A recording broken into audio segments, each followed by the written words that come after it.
welcome to an Inside Outlook Christmas special.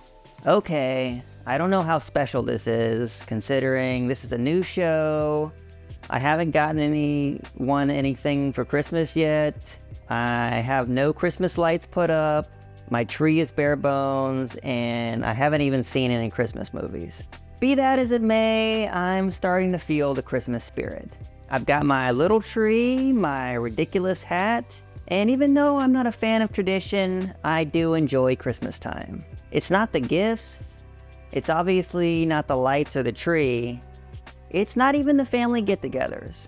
There's just this intangible, comfortable warmth that feels like a mug of hot cocoa, apple cider, or a hot toddy.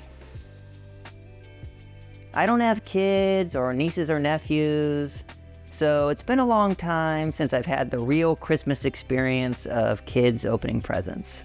But I used to be a kid, and I was lucky enough to have a happy childhood up until around 3rd grade when my family moved from Texas to California, and I went from having good friends to no friends.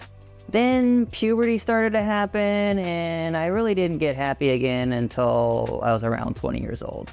But I think a lot of people have similar stories.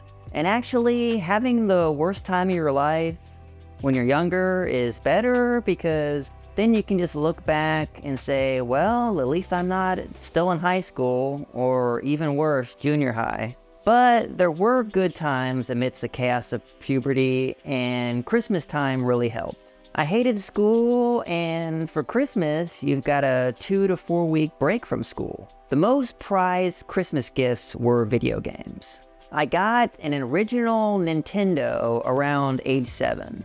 I had fun playing mini games, the Super Mario Bros. Series, Mega Man series, Zelda, but actually the game that I remember most is Wizards and Warriors. That game did not have a save option, and I remember leaving my Nintendo on all day so I could beat it. And that was when I was 7 or 8 years old. Wizards and Warriors is not easy. I remember going back to the game when I was around 12 years old, and I couldn't believe that I had beaten it as a kid. Then one Christmas, we, as in me and my little sister, got a Super Nintendo.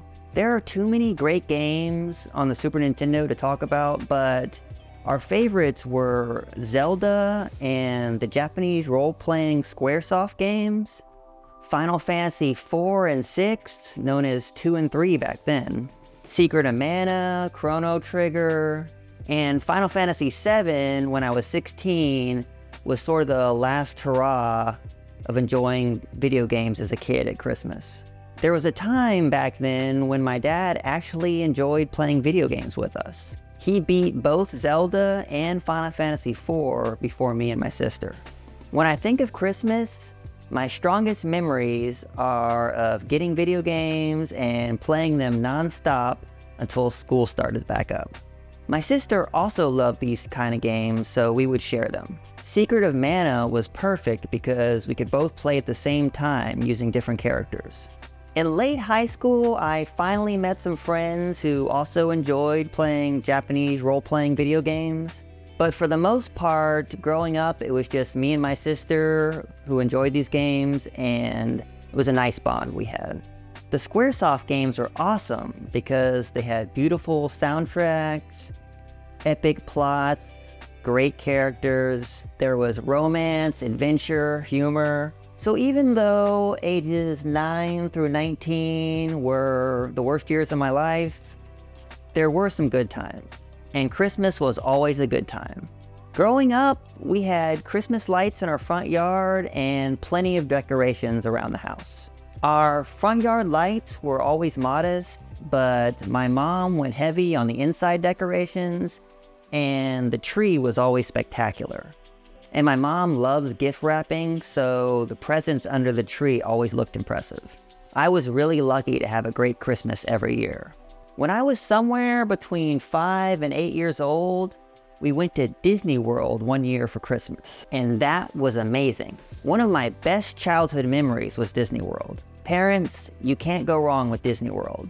Expensive? Yes. Worth it? Yes. I think I would even like it as an adult.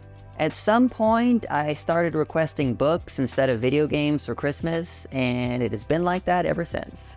I like aesthetically beautiful hardback books with no dust cover. Folio Society or Easton Press is especially nice. So, as we come to the end of the Christmas special, I just want to say that the past is weird. It's really interesting these days that everyone has video so they can record their Christmas memories. I don't have much video of our Christmases growing up, but we do have a lot of pictures. Pictures, though, sort of have a ghostly quality to them, whereas video seems much more vibrant. Anyway, I'm grateful to have good memories of Christmas. I know some people have bad memories, and some people feel lonely around Christmas time. I wish everyone a Merry Christmas and Happy Holidays. Please share your Christmas memories or thoughts on Christmas in the comments. Please like the video, subscribe to the channel, and click the notification bell to be updated about the next episode. Thank you.